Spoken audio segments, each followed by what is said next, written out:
ভাই আছে, মা বাচ্চাটার দায়িত্ব নিয়েছে, বোন আছে, বোনের পরিবারটা আছে, এই তো সেই ছোট বাচ্চাটা, তোমরা সবাই তাকে চেনো।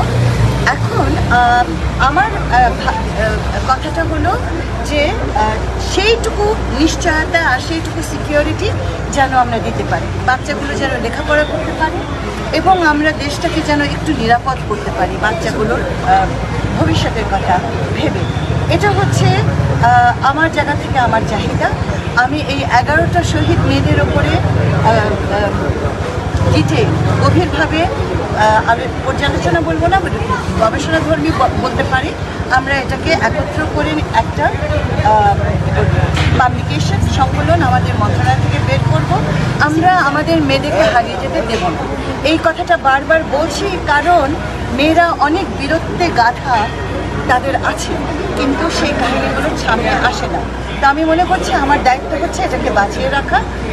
আরেকটা ছোট্ট বিষয় যে পরিবারগুলোকে এই ভাতাকে কেন্দ্র করে নানান জটিলতা আছে, সেই জটিলতাগুলো আমরা নজরে দিচ্ছি।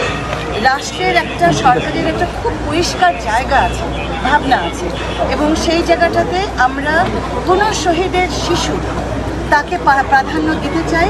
তার অভিভাবক যে তাকে যত্ন নিয়ে বড় করবে তাকে আমরা মাথায় রাখতে চাই, এবং তার পরিজনদেরকে যারা হকদার তাদেরকেও আমরা বলতে চাই।